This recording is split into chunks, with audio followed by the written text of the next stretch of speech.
It's almost midnight, and imagine this. You're home alone, the rain's pouring down, and suddenly, bam, you hear it. 3 slow knocks on your door. You glance through the peephole, and what do you see? 2 kids, maybe around 8 to 12 years old, just standing there in what looks like totally ordinary clothes. But here's the twist. They don't seem dangerous at first. One of them says, "Please, let us in." And then, that gut instinct kicks in. You feel something's off.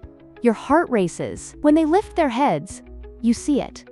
Those completely black eyes, devoid of whites or pupils. You remember the legends, and you know, if they ask to come inside, times never say yes.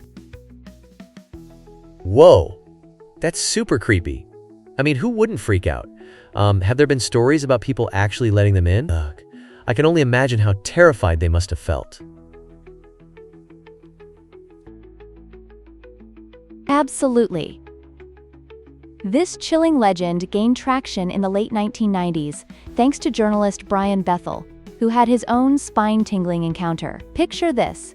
He's hanging out in his car one night when these 2 boys approach him. They ask for a ride. Instantly, he's flooded with fear. Not because they look threatening, but because his gut screams at him to asterisk times run. Oh my gosh, I'm shuddering just imagining this.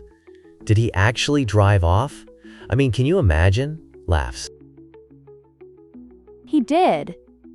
Brian noted their solid black eyes, which were super unsettling, and their haunting words, "We can't come in unless you let us." It's a chilling reminder that this isn't just one bizarre experience. It's a pattern witnessed by others. So, are these kids always asking for a ride or something? Like, do they want snacks or games or... Chuckles. Not quite. These kids typically show up at night dressed in outdated clothes, asking for simple favors like using a phone or hitching a ride. But here's the kicker. Witnesses usually feel deep-seated fear long before they spot those eerie eyes. It's as if your brain instinctively picks up danger before you even think about it. That's wild. So, like, are they using some creepy mind tricks? What happens if someone actually lets them in? Laughs. Now that's where the legend takes a dark twist. There are stories about people who invited them in, and, trust me, it went haywire. We're talking mysterious illnesses, bizarre shadows lurking nearby, missing pets, even electronics acting up. And those who let them in, well, they never returned to share their story. Gulp. Oh my gosh, that's like something straight out of a horror movie. But wait, you mentioned they might not really be kids. Like, could they be demons or something sinister? Exactly. Some speculate they could be spirits or something darker altogether. What's fascinating is that this legend doesn't have an ancient history like vampires or werewolves. It really gained traction after Bethel's account.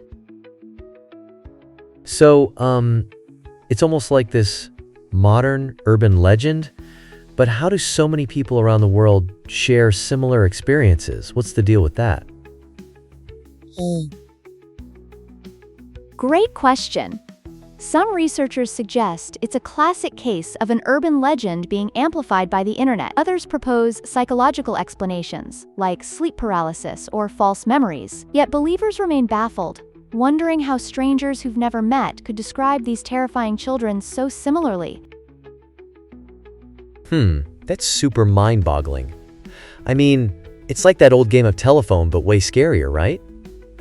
How did so many people latch onto this same fear? Laughs. Exactly. It's turned into an unsettling phenomenon. Over the years, fresh reports keep popping up.